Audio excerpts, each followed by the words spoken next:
Hello, and welcome to another temporary holding cell episode of We Only Within. I am Katherine Weigel.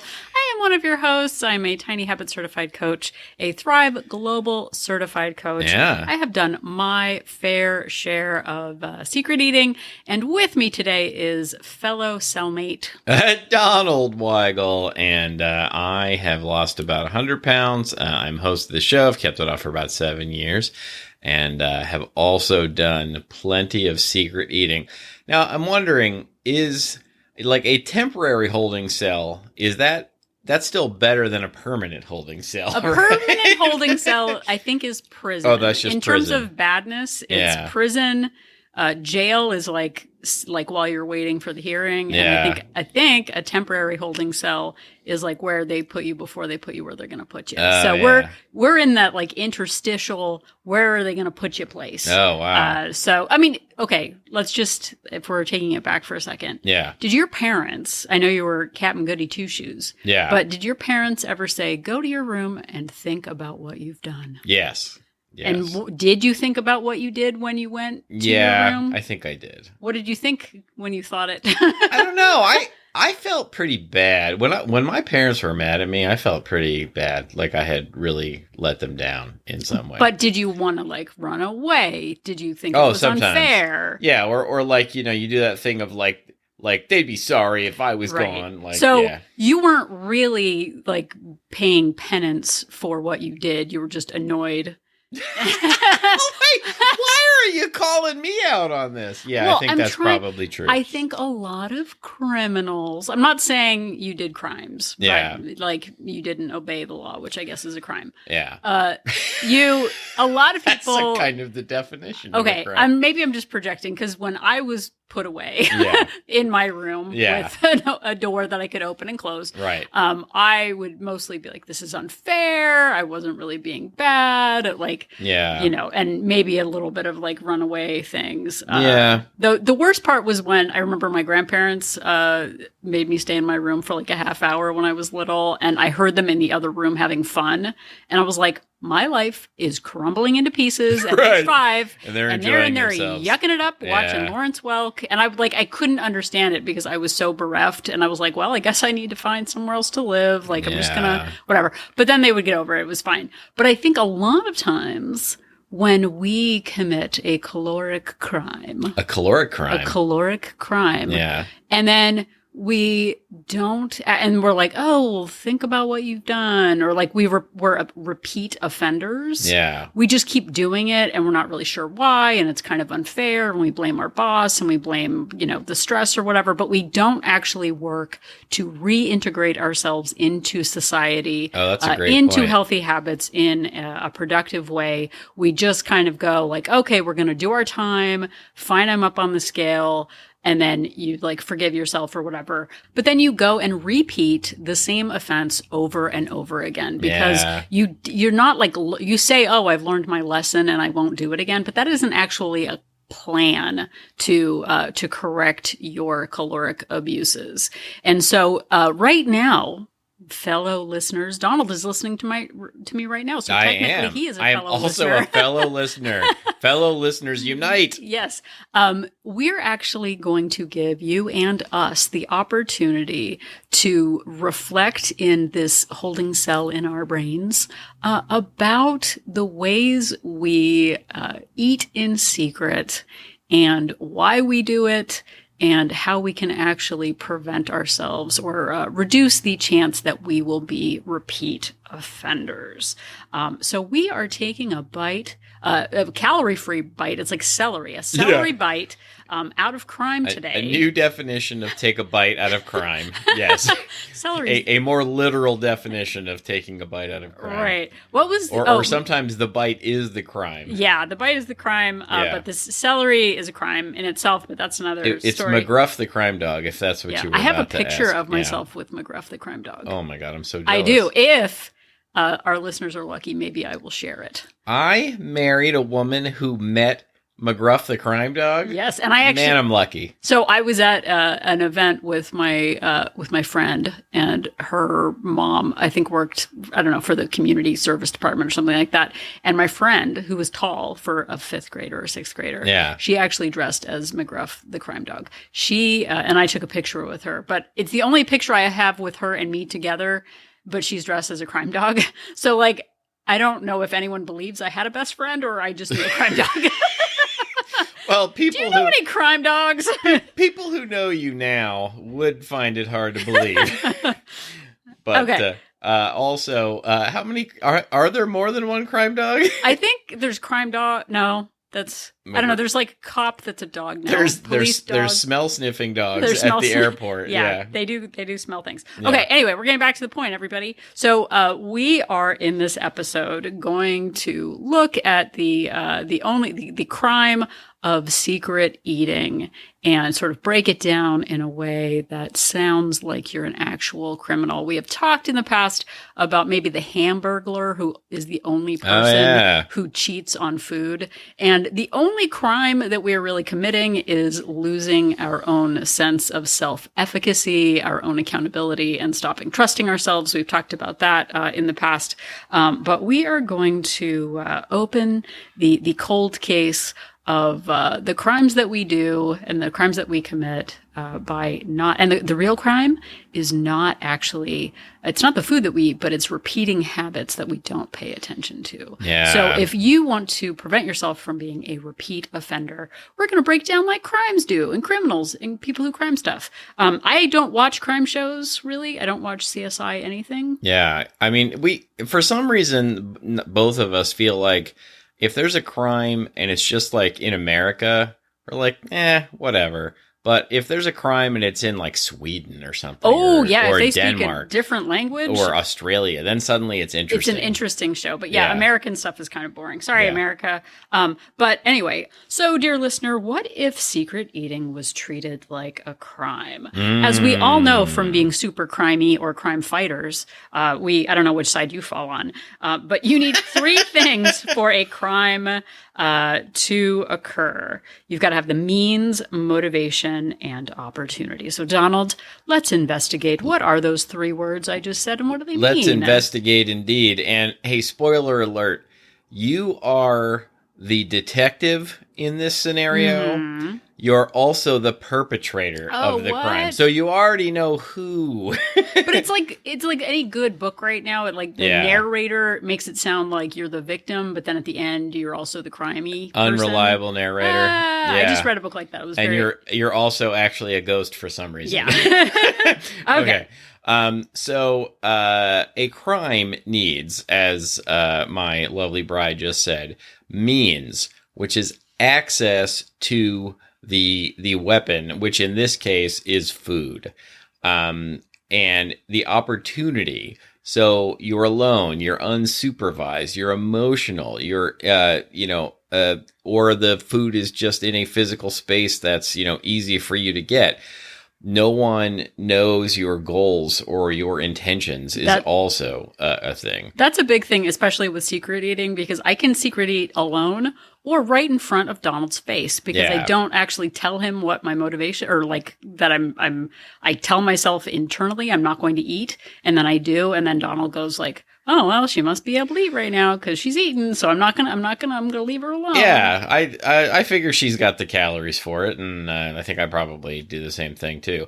And then the third thing you need is motivation. You need a prompt or the emotional driver. You're bored, you're feeling shame, you're feeling stress, you're feeling rebellion. Or maybe it's just because food is delicious. And now that's just a fact, everybody. Yeah. You don't need to be sad or whatever. Like any occasion, any emotion is a food occasion. At least it was in my book. Yeah. So, just like a thief, Catherine just pointed to herself. I pointed at myself like, what has two thumbs and eats a lot of food? Eats a lot of food secretly. Just like a thief doesn't rob a bank, or, just like bank robbers don't rob a bank like in the middle of the day, secret eating happens when no one's watching, or when you've got something to escape from. Yeah. Or when you're in the presence of someone who like doesn't know you're secret eating is also another time when it happens. Okay, so we are going to break down secret eating like a detective would be. Who's your favorite detective, Donald? You didn't know I was going to ask this. Well, I think it's pretty easily Sherlock Holmes in general. Oh, yeah, I guess so. I mean, I don't watch like every Sherlock Holmes related thing, but I've read all of the original books and a few of the ones written by people who weren't Sir Arthur Conan Doyle. Yeah, I like I'm sort of a J.B. Fletcher, Jessica Brooke Fletcher, Murder, She Wrote gal. Yeah, Cabot Cove, Maine, everyone. The murder capital of the Northeast. Not not New York City. Nope. Okay, so she was my favorite. So again, a detective uses a certain set of skills. Wait, isn't that what what's his name? Nielsen? Liam Neeson. Had a particular not Leslie Nielsen. set of skills. Yeah. Leslie Nielsen also had a particular set of skills, but they weren't the same as Liam Neeson, who got his daughter back in like 4 different movies or something. Yeah, boy, that's an unlucky daughter. Okay, so a detective looks at 3 different things. And this is where you come in. You are the detective. So you're sitting in the holding cell, and I've asked you to please take a look at what you have done and think about it. And this is the part where you don't just be mad at me. You actually consider what your habits have been. Okay, so first again is the weapon, or having access to food. So again, this could be something like secret stashes of snacks that you have in a drawer at work, or Uber Eats. That is a really big one. Having an app on your phone that makes it super easy to snack. Or maybe you seem virtuous like I used to seem, which was like, oh, everyone, I will clear the dishes from the table and I will eat all of my child's food scraps. Or I will make lunch for tomorrow and I will eat like the extra chips that don't fit into the bag. All of those little opportunities that we have to sneak in food are a big danger. So again, hidden stash of cookies, maybe a secret meal on the way home from work or to work that no one knows about, which is something I used to do all the time. Or that feeling that's just sort of that mouth hunger of like, I really could eat something right now, but it's not that, oh gosh, I really need an apple or a salad. It's you want something like crunchy, savory, sort of that highly palatable food situation. Yeah, I don't know how often I've ever been like, oh, I really need a salad right now. Exactly. So again, the fix might be remove access to those food opportunities or the weapons. So don't keep highly palatable foods in focus. Don't have them on the counter. Don't, keep them hidden. Delete those apps, like DoorDash or whatever that gives you easy access to food. So, and I know we've talked about this before, but make on-plan food more convenient to eat than foods that are highly palatable. So that's keep apples at the front of your refrigerator instead of the super sweet snacks.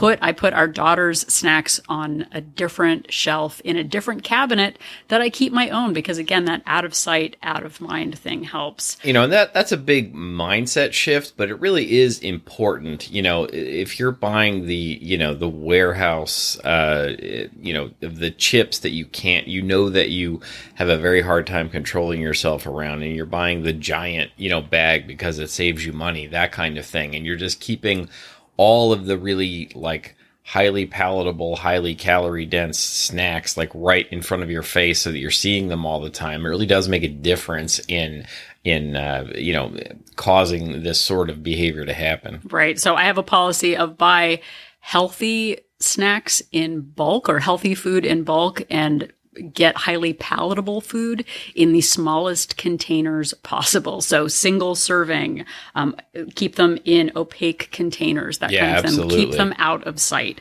So those are some good options. Okay, so the next is, we've done the means, is the opportunity when no one is watching. So oftentimes that happens alone at home, late at night, or in emotionally vulnerable moments, or in those in-between times of driving between two locations. That's a great / terrible place to eat in secret. Yeah. So again, it often happens after stress, emotional lows, or that surprise alone time. Ooh, Donald's going to be home late tonight. Oh, I'm going to be by myself for the weekend. Though when you like hear yourself saying, ooh, like, like, oh, like there, like when you hear me make that sound, that's usually the signal that I plan to secret eat. I didn't know. I'm learning this as we speak. No, I don't actually do that. Now, when you make that noise, I am gonna. What do I have to do? Tackle you or something? No, I'm responsible for my own self. Oh, that's it's true. My problem. Okay. So some solutions to this might be to add accountability prompts. So again, this is where the repeat offender thing comes in. What did you do the last time? Did you hear me say, ooh, Donald's going to be gone for the weekend? Yeah. If you know that you generally eat in secret when your roommate or partner is out of town, make a plan in advance for that time. You know the times that you generally do it. Again, maybe it's in the early evening when I'm making lunch for my kids for tomorrow. That is a time when I tend to secret eat. Or for me, again, it might be I'm clearing my daughter's plate and I'm going to eat her leftovers. Like when you can recognize the circumstances, you can make a plan to specifically address those points. So again, that would be, having plans for alone time, keeping your mouth busy in other ways. For example, when I am preparing my daughter's lunch, I will chew gum so that I am not I don't have that impulse to snack. Maybe it's about setting a policy. I do not, and this is what I did, I do not eat off of other people's plates. And once you start saying that to yourself, it's not I can't, it's I don't. You're taking the responsibility into your own hands. So again, you are responsible for your food choices. Changing the language that you use actually matters in rewiring your neural pathways, everybody. So change the way you talk about it. Have policies in place. Again, that could be something like, I only eat snacks or, sweets when I am with my partner. Yeah. Or I only have Starbucks on Fridays. Having those policies, portion control plans in place. We've talked about in I'm a carby girl and only burgers in the building. We've talked about policies that you can put in place to help guard yourself against those impulsive food choices. So again, those planning indulgences in advance. And it might even be on days where I know that my partner is going to be away. Maybe you give yourself the flexibility to say, on days that they're away, I'm going to eat at maintenance. And that way you're not trying to trick yourself into a deficit you don't think you're actually going to hit. And maybe it's you give yourself a little bit more room for more calories so that you're not sort of, disobeying your guide or being sneaky. You just give yourself more calories so that you can still maybe indulge a little bit, but not going completely overboard. Yeah, and then the next piece of this is as a detective here trying to solve the crime in air quotes is to really detect your motivation for doing this, and I think that this comes in a couple of different parts. Part one of this is that you're under eating throughout the day. That's a big one, and so you get to later in the day. And then you're overeating, or it doesn't even have to be, morning and night or anything, or before dark and after dark. But I feel like I know for me, if I'm constantly sort of denying myself treats and eating things that I think I should eat because they're healthy, but that I'm not really enjoying them, or I'm trying to really stick to an unrealistic calorie goal, then I will eventually. It could be a day, it could be, multiple days, it could be weeks even, but eventually I will get to a point where I just feel like I just sort of lose it and end up, eating and eating and eating to try and satisfy what I feel like I've been missing out on. Well, and I think that whether it's in the daytime, so you're eating really well, or you say you're eating really well in the morning, meaning it's like I had cottage cheese and then I had a single carrot, and then you're shocked that in the evening you're ravenous. Like that's where we're fooling ourselves, because if it leads to self-sabotage, that's not helpful. But also maybe Monday, Tuesday, Wednesday, you're doing great and you're eating at a giant deficit. But then, like Donald said, by the end of the week, you're exhausted and you feel like undernourished. And so then you revenge eat at the end of the week to make up for the austerity at the beginning of the week. So being a little bit more balanced there can help offset that impulse to overindulge. Yeah. And like keeping yourself more satisfied, finding foods that are within your calorie goal. And then, we've talked about a lot, to pump up the volume. Sorry, I sprung that on Catherine. No, I was like, I'm going to let Donald talk.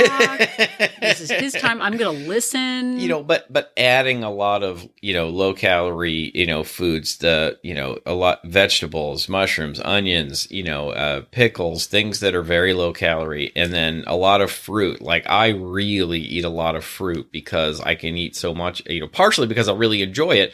I really enjoy it, and I only stick to fruits that I really like, but also I can eat so much of it. It keeps me full, it keeps me satisfied, and it really, it's sweet, most fruit. So it sort of satisfies that sugar craving. Yeah, I actually had watermelon the other day, and it was 130 grams or something like that. And I realized that if I ate the same number of grams of potato chips, it would be like 1,800 calories. Yeah. So again, you're getting a lot more bang for your watermelon buck by going with high volume, low calorie, volume pumping foods. Yeah, and look, protein tends to keep me satisfied too. So not high calorie protein, but really sort of filling up and keeping myself satisfied. And then having regular treats really helps me out a lot too. So I don't feel like I'm depriving myself of treats all the time. But the other part of this is emotional. And this one, for me at least, can be a lot harder than the physical, like letting myself get too hungry part. It's much easier for me to solve the don't let yourself get, too hungry part. The emotional part can come in a lot of forms. Emotional eating because you need comfort. You're upset, you're angry. Well, what brings you sort of instant comfort? Well, it's a delicious food. Maybe you're rebelling against whatever plan you're on. Maybe it's a stress release. Maybe there's a shame cycle.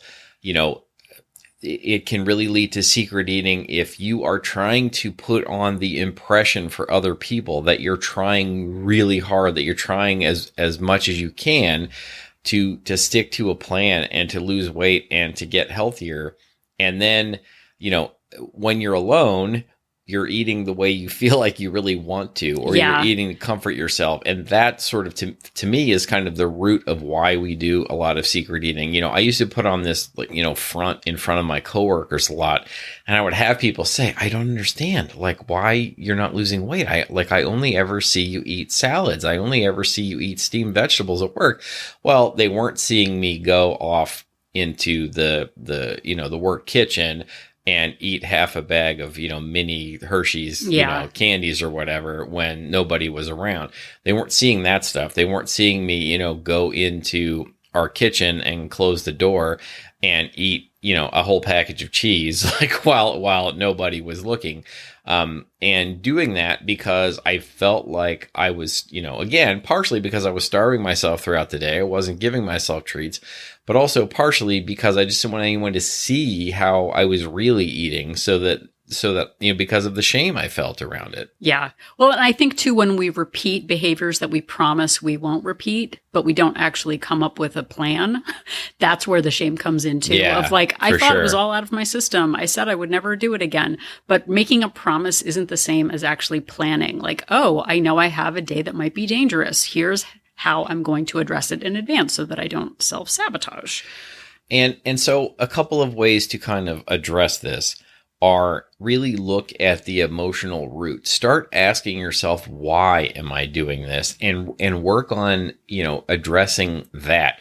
Work on the stress, work on the emotions, work on the shame, work on the lying to yourself, the fooling yourself. All of these things really helped me move forward.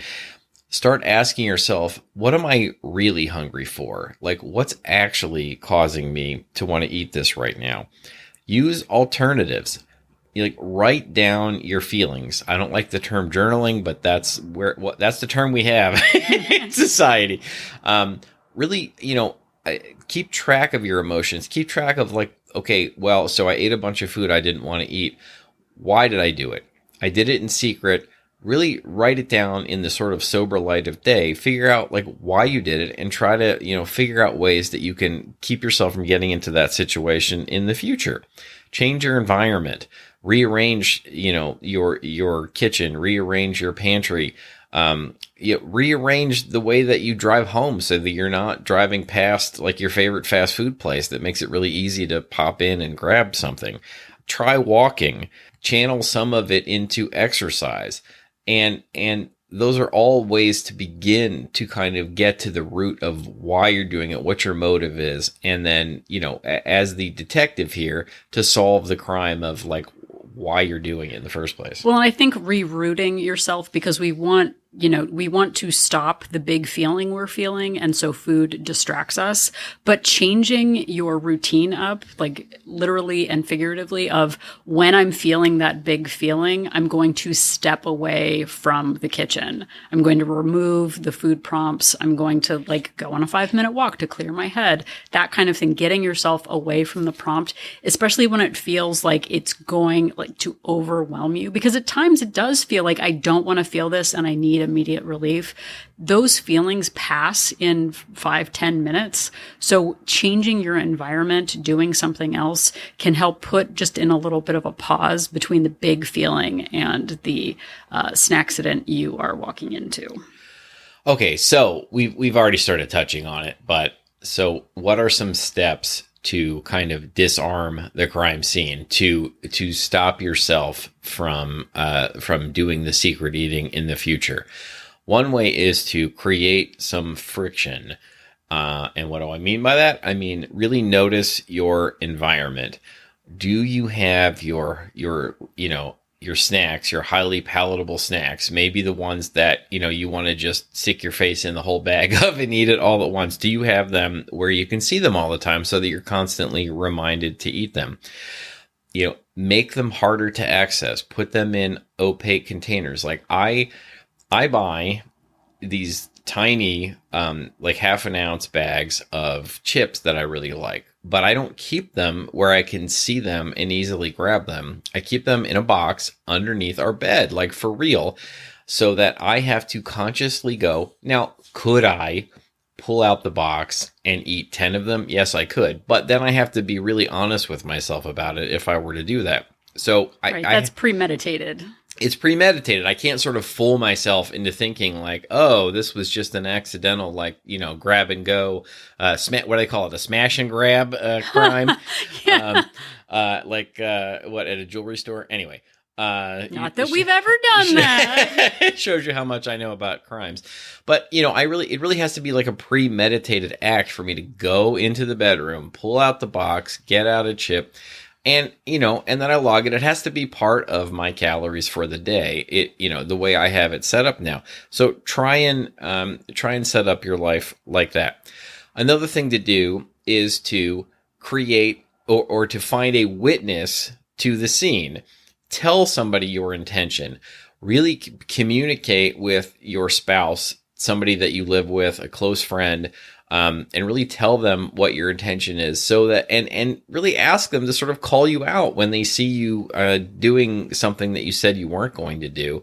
And that accountability really does help as well when you're trying to prevent yourself from secret eating in the future. Yeah, and especially in a group like Wolt Place. We Only Look Thin Place, our Facebook-based accountability group, and Zoom Club. I don't know, is there a Zoom Club?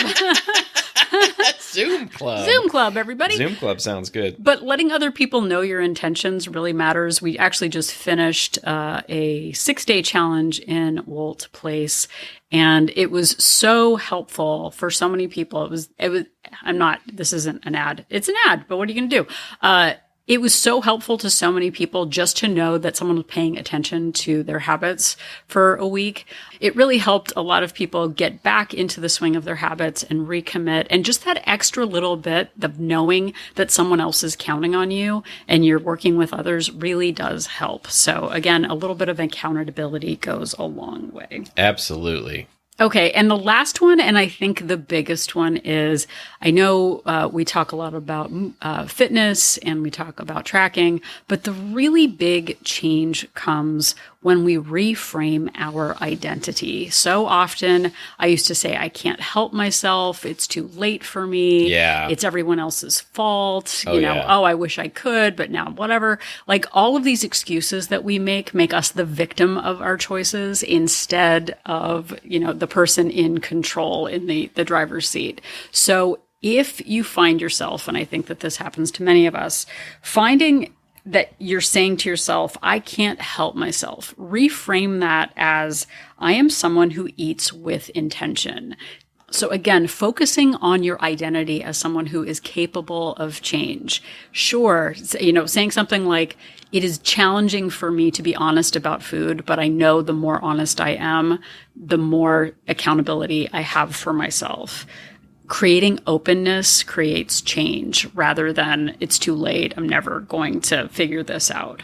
So figuring out your, as you're sitting in your emotional holding cell, Yeah. Really taking the time, because again, it's not I'll figure it out next time. I promise I won't do it again. Promises don't create solutions. Actual plans do. And so again, look at the last time you had a snack incident, a snack incident. I guess we've talked about snacks before.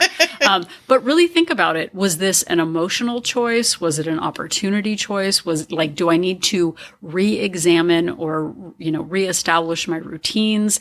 Am I under eating, which is leading to overeating? Are there big feelings I'm not addressing? How can I show up and be more accountable to myself so that I can build trust in myself? We're going to keep repeating habits that we don't modify, that we don't address, and really, take an active action in correcting. It's not enough, again, to make a promise, but to come up with that action plan. So look at your means. What food are you keeping around?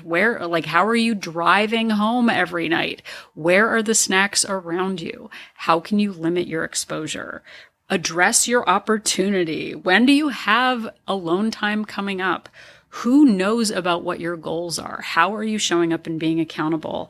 And then again, look at that motivation, the emotional drivers, the prompts that you have around you, and recognizing that food is delicious. We can all agree. That's just a fact of life. Yes, indeed. How can you keep foods in your life that you enjoy, but in a way that isn't going to land you in the clink? I don't know, or the slammer, I don't know what other things people call things. You're a Clinklander now. Yeah. So you are responsible, which is, again, amazing and also terrifying. Oh, the Hooskow. The Hooskow. Yeah, I don't know what are inappropriate, old-timey things. My grandparents would say things. I'm like, you can't say that anymore. And I wouldn't know, or they wouldn't know that it was bad. So apologies in advance if Hooskow is not a nice thing to say. Or clink. But take responsibility. We have made great strides in changing the way we approach eating. But again, we still fall back into old habits when we don't show up for ourselves and let other people know what our intentions are. So don't think that it's one and done. You make a plan and you're never going to go back into old habits, but know that you have the power to address situations as they come up and make changes. And I know if we can, you can too. And you also have the power to listen to episodes of this show, and we thank you for doing so. We have a whole lot more episodes available. The most recent 300 are available on all of the major podcast platforms. And all of our episodes, going back to episode 1, which was 7.5 years ago at this point, are available on YouTube or anytime on our website at weonlylookthin.com. Yep, and if you would like more support and accountability and you're on our website, click that link for Join Our Support Group to find out more about Wolt Place. We Only Look Thin Place is our Facebook-based accountability group for women. Sorry, guys, you don't really participate all that much. So unless Donald makes his wolf pack of one or whatever we talked about on a previous episode, it's just for women only because they participate more frequently and more comfortable together. Bros can figure it out. Sorry, bros. So it is a Facebook-based group for women. We have our main group and then 3 subgroups for additional accountability. I do weekly Zoom meetings, and right now I'm actually doing a Choose Your Own Adventure or Journventure challenge, habit challenge. Oh, I like that. Yeah. I didn't know that was going on. Yeah. Yeah. So it's called Choose Your Own Journventure, and members are picking up to 5 habits a day for 11 days that they decide on their own. So it's not a group habit, and you get points and prizes and fun and recognition. Hooray! We have 2 subscription options: monthly subscription with a 3-day complimentary trial, and a 3-month subscription with a 7-day complimentary trial to see if Wolt Place is right for you. And if Facebook isn't your jam, know that we also do those weekly Zoom meetings for extra accountability, for coaching, and really for the value that you're getting. I think it is a great investment. So please check us out. Yes, indeed. Please check us out. And I used to love Choose Your Own Adventure books. Man, I wonder if there was a version for adults like out there. I don't know. It sounds like it'd be cool. I would probably be into that. Anyway, if you would like to interact with us in other ways, you can do so on social media. We are on Facebook and Instagram at We Only Look Thin, or you can reach out to us via email. If you have episode suggestions, if you have questions you'd like to ask us, if you have some ways in which you've dealt with secret eating that we didn't talk about, we would love to hear from you. And you can do all of those things at weonlylookthin@gmail.com. Yep, and if you have a couple of extra minutes, head over to Apple Podcast and leave us a rating and a review. Not only does it let us know that what we're doing after all these years is still making a difference, but it helps other people find our podcast as well. And every single 5-star review and written review with words, not just stars, just means so much to us personally. We really put a lot of heart and soul into this, so it helps us know that what we're doing matters to you. So take a couple minutes and make it happen. Yes, indeed. That would be great if you would. Another thing that really helps us out is if you just tell somebody about the show. If you know somebody that you think would get something out of the show and you let them know about us, it really does help the show grow. Or if you are in an online forum of some kind, a Facebook group, a Discord server, a subreddit, and it makes sense to give us a shout out, we would be grateful because it really does help the show grow. Yep. So if instead of becoming a detective of your own secret eating, you've been thinking about nothing else except starting a band called Emotional Holding Cell, please instead remember that Catherine and I are an inspiration. I would have to play like the triangle because I don't know how to play any instruments.